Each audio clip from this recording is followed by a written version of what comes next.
The following is an excerpt from Culture Dad's podcast, episode 38, where Mike and Dave talk about how people will refuse to adjust their worldview, even when confronted with brute material facts to the contrary. Whether it's the reality of ethnic differences or a truly paranormal experience, people will retreat under their safety blanket rather than shift their worldview. With that, let's get into it.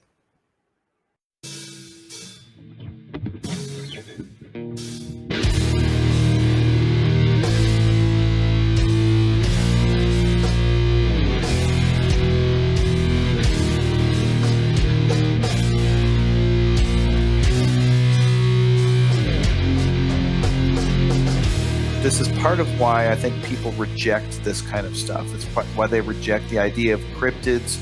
It's why they reject the idea of the supernatural and all of this. It's because it would, if they had to admit that, then it would sort of knock out one of the pillars and the foundations of their worldview. And that is something that is just a bridge too far for most people. Yeah. I actually have an experience of this, of somebody that's now. So, okay. I used to work at I've worked in, as I mentioned in our last episode, I've worked in restaurants my whole life. One of the restaurants I worked in previously was a beautiful old building. It was made out of an old, it was originally like a mill, and then it got turned into a place where they sold coal. And it was a building that has been around since 17 something, right? Very beautiful old building. 3 stories plus a loft, big, beautiful building. So one of the things is that it was known that the top levels were haunted. I never saw anything up there. But, you know, I mean, you go up there by yourself at night, you get a vibe. It feels like you're being watched. I never experienced anything, but it was just it was a little weird. You know, I mean, you go up there and you just get the weird vibes.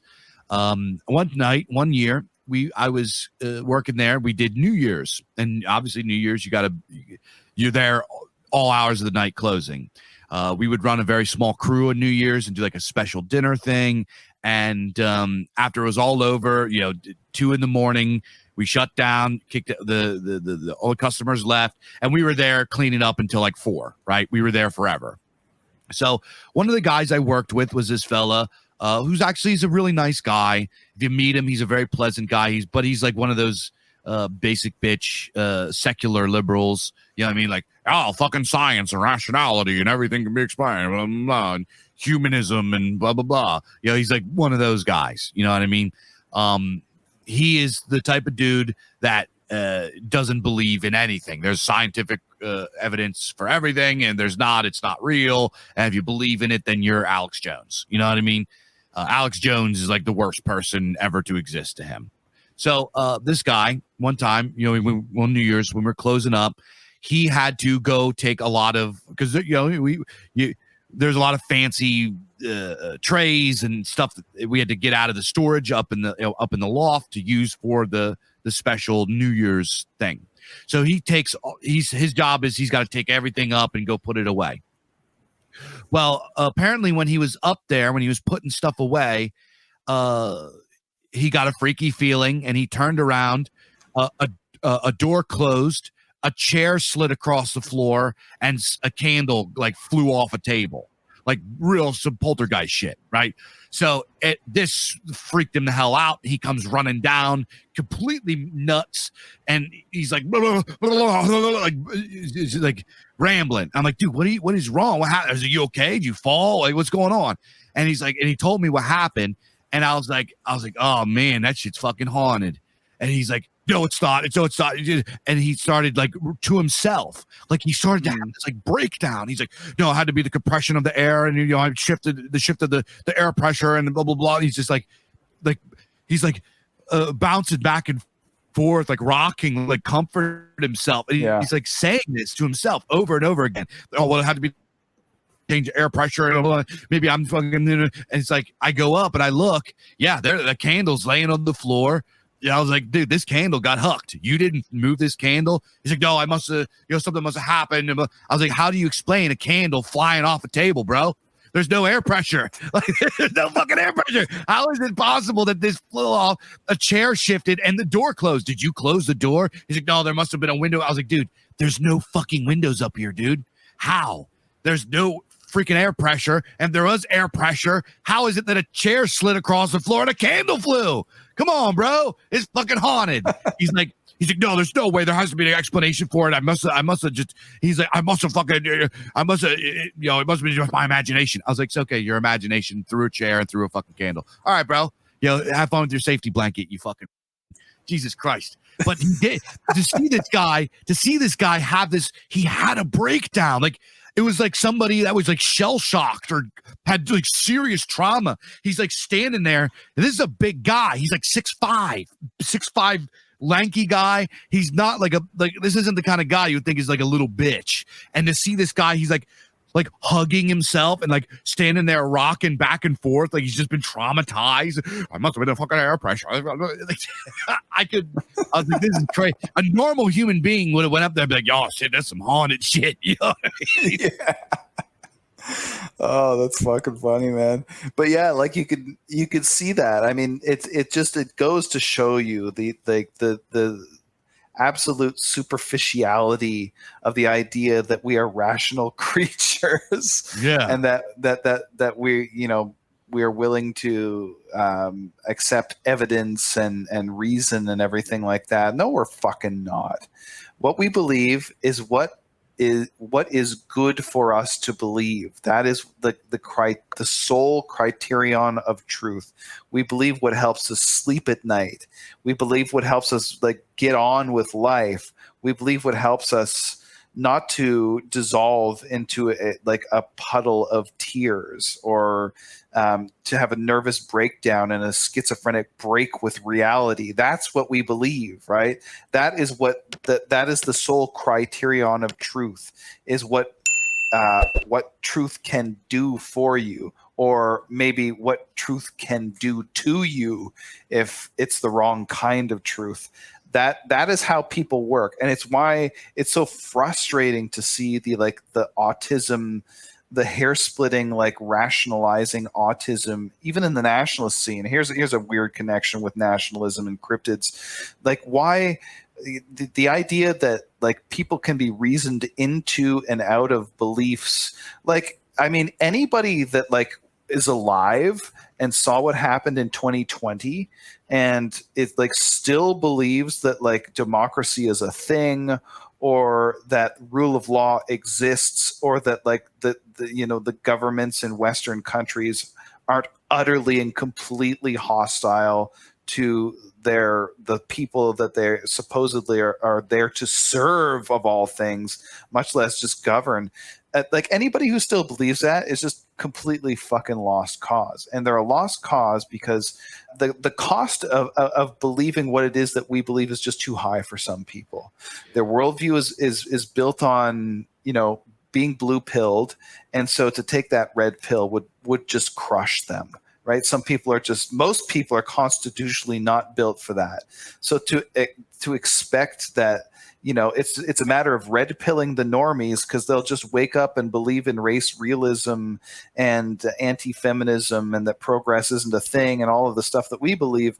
No, they fucking won't. That's just totally fucking naive, right? Like, if this guy can see what he saw and then come and describe it to you and then still try to maintain his worldview when like the brute material fact of reality that he saw in front of his face tells him every like bit of experience tells him otherwise, and he can still like believe that it's a change in air pressure that like blew the candle off the table and then the door opened in the chair.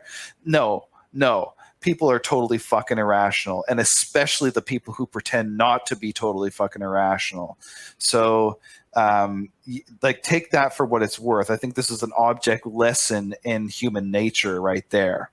And you know what's crazy? After the fact, when the word got around work that he experienced this, he lied about it. He lied about it. He'd be like, of course he did. Of course he did. That's his coping mechanism, isn't it? Right? He would like to be able to lie to himself that it didn't happen, right? Yeah, I didn't let him go with that. It was Nah. they're like, yo, dude, did you see what you went up was you see something? Because obviously everybody's interested in the haunting, right? Everybody wants to hear about the haunting. There wasn't a whole lot of stuff that happened, but there's a handful of stories that people stuff just like that, bottles falling, chairs moving, stuff and like that. So it was the juicy stuff in the workplace to hear about the haunted stuff. So when when one of them stories dropped, everyone wanted to hear about it. Everybody wanted to ask about it. So the next, a couple days later, everyone's gathered, yo, what'd you see? Blah, blah, blah. So I didn't see anything. I didn't see it. I was like, yeah, he came down, dude. He was nearly in tears. I went up there. The candle was hucked across the place. I told him everything. I was like, dude, don't listen. He's like, no, it wasn't like that. It was, it was just, I was like, yeah, you imagined the candle. He's like, no, it didn't happen like that. Blah, blah, blah. And when people would ask him off to the side, he's like, no, nothing. No, it was just, it was just late. And I was, I was just tired. So he literally lied about it and completely just went back on everything. And I actually kept in contact with him after we both stopped working there. And one time he showed up to one of my little events, and I talked to him. I was like, yo, you remember that time you saw that ghost? He's like, no, you stop. You're changing the details. I was like, yeah, you want me to call up everybody that was there? He's like, no. Look, because he won't admit it. It completely I wish I had video of this. It was this guy was always even keeled. You never even saw this guy get mad. He never got mad. He never got worked up. He was always just very monotone, libtard. Nothing you could say to him upset him. He was just one of those guys, very, very stoic. Well, you gotta fucking with the fucking Neil deGrasse Tyson or whatever the fuck. And it was incredible to see this guy literally come face to face with his entire worldview being blown apart by something that's right in front of him, and then they lie about it. You know what I mean? It's just so that's an astute observation, Mike, is this idea that we can change these people's minds. Is just, it would have to take something.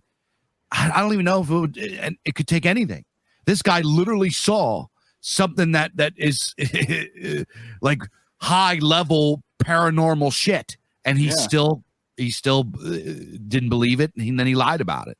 Well, think about those people whose kid got killed by some fucking migrant or whatever, and they're still refugees welcome, and what's more, let's not make this about race or anything. They're just so utterly fucking cucked by it, and it's not that they're stupid.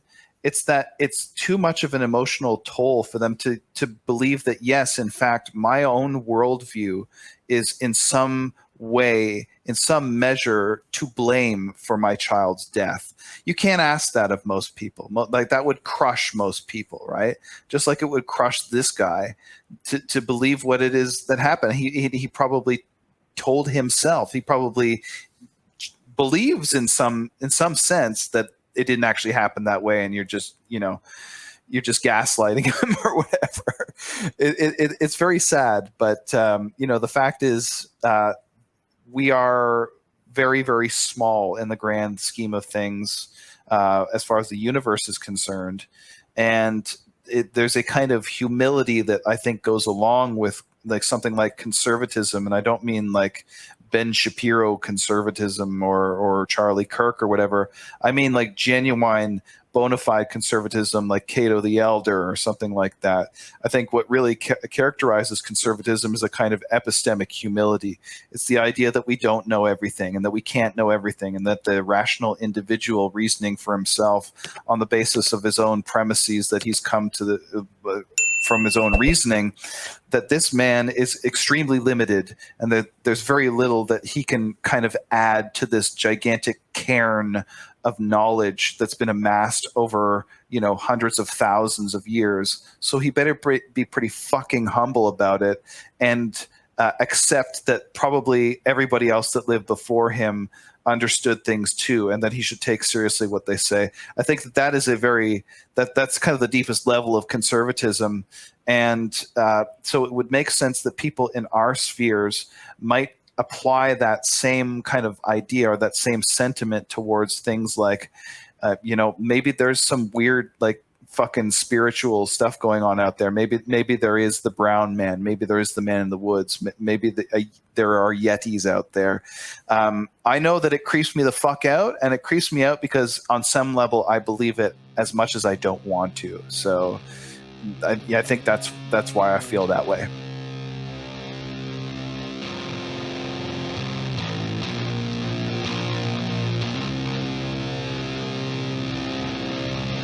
You're listening to an episode of the latest Culture Dads, Age of Sword and Cassette, where two fathers and community leaders discuss modern culture from a timeless perspective. Head on over to culturedads.com for podcasts every week.